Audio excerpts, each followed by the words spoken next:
Pemirsa, ada sejumlah varian produk reksadana yang beredar pada saat ini. Bagaimana kita memilih produk reksadana yang tepat bagi kita? Bersama saya Chandra Dewi, Anda menyaksikan Cerdas 5 Menit. Dan kali ini di studio Metro Manulife, saya telah ditemani oleh Bapak I. Gede Ari Sudana, Investment Specialist dari PT Manulife Asset Management Indonesia. Selamat pagi Pak Ari. Selamat pagi Bu Chandra. Pak Ari, saat ini memang ada banyak ya varian produk reksadana yang ditawarkan. Kiranya adakah tips bagi para pemula seperti saya yang ingin memulai berinvestasi di reksadana, Pak? Oke, ada tips untuk memulai investasi di reksadana di tengah banyaknya varian produk reksadana yang ada. Jadi yang pertama adalah investor harus menentukan dulu tujuan dan jangka waktu investasinya. Misalnya tujuan investasinya untuk dana pendidikan anak, jangka waktu investasinya 6 tahun. Misalnya tujuan investasinya untuk pensiun, jangka waktunya lebih panjang 25 tahun. Ya. Terus yang kedua adalah kenali profil risiko dan kelas aset investasi yang cocok dengan profil risiko kita. Misalnya profil risiko investor itu konservatif, cocok dengan kelas aset obligasi. Profilnya agresif, cocok dengan saham.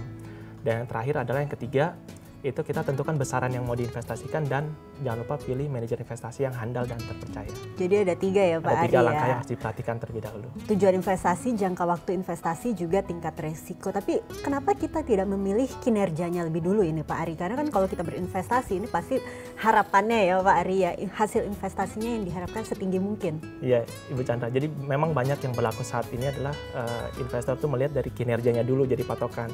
Padahal yang harus diperhatikan dari kinerja reksadana adalah yang pertama, itu kita harus ingat jargon investasi high risk high return. Suatu investasi yang menaruhkan potensi hasil investasi yang tinggi, di dalamnya pasti terkandung potensi risiko yang tinggi. Terus yang kedua adalah kinerja masa lampau, itu bukan merupakan jaminan kinerja di masa depan akan berulang sama dengan kinerja saat ini. Oh gitu, jadi memang keliru ya pemula investasi hanya dengan membandingkan kinerjanya saja, itu keliru ya Pak Ari ya? Itu keliru Ibu Chandra. Nah kan ada berbagai jenis reksadana saat ini, pasar uang, campuran, pendapatan tetap maupun saham. Nah kiranya sebagai pemula, saran dari Pak Ari, reksadana jenis apa yang harus saya pilih? Oke, sebenarnya saran untuk investor pemula atau investor pada umumnya itu tetap sama Ibu.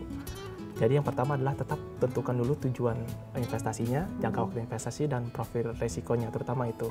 Nah, reksadana pasar uang, seperti yang tadi disebutkan oleh Ibu Chandra, itu cocok bagi investor yang menginginkan tingkat likuiditas yang tinggi. Jadi dia tidak menginginkan hasil investasi yang tinggi, dia jangka waktu investasi juga pendek, dan dia tidak mau menerima fluktuasi modal investasinya berkurang, gitu, dia tidak mau. Nah, reksadana pendapatan tetap itu cocok bagi investor yang tipenya konservatif, yang punya jangka waktu investasi menengah, mau mendapatkan hasil investasi di atas inflasi, dan dia bisa menerima fluktuasi nilai modal yang relatif lebih tinggi dibanding yang reksadana pasar uang. Dan yang terakhir ada untuk reksadana saham, itu cocok bagi investor yang menginginkan pertumbuhan nilai modal yang tinggi, dia mau mentoleransi fluktuasi modal investasi yang juga relatif lebih tinggi, dan dia punya jangka investasi yang relatif lebih panjang.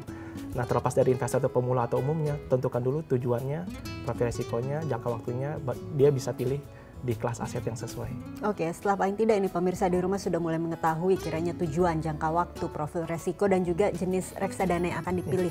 Lalu langkah selanjutnya apa ini? Yang paling penting adalah tentukan manajer investasinya yang mengelola investasi reksadana tersebut. Cara kita menentukan manajer investasi yang baik, yang bisa terpercaya, itu bagaimana caranya? Sebenarnya ada beberapa hal yang perlu kita lihat. Yang pertama adalah track recordnya, lihat pengalamannya, tim investasinya siapa, direksi perusahaannya siapa, prestasi yang pernah diraih apa. Yang paling penting, manajer investasi tersebut harus memiliki lisensi dari regulator atau dari otoritas jasa keuangan, memiliki tata kelola perusahaan yang baik, dan juga memiliki kepedulian terhadap edukasi investasi terhadap masyarakat pada umumnya. Nah, setelah kita sudah memilih menentukan manajer investasi kita, apakah kemudian kita bisa lepas tangan begitu saja atau kita tetap ikut aktif dalam memantau perkembangan reksadana yang kita miliki? Sebenarnya reksadana didesain untuk nggak terlalu aktif kita ikut terlihat atau memantau hasil investasi. Itu bisa dilakukan secara berkala. Setiap bulan biasanya ada laporan yang kita terima, gitu. Jadi tidak perlu aktif untuk ikut mengelola gitu, karena memang disinilah fungsi dari manajer investasi, untuk mengelola investasi. Baik Pak Ari, terima kasih banyak atas kehadiran dan informasinya ya Pak. Dan pemirsa, demikianlah Cerdas 5 Menit, Cerdas Finansial untuk episode kali ini. Saya Chandra Dewi, terima kasih atas perhatiannya. Sampai jumpa. Dipersembahkan oleh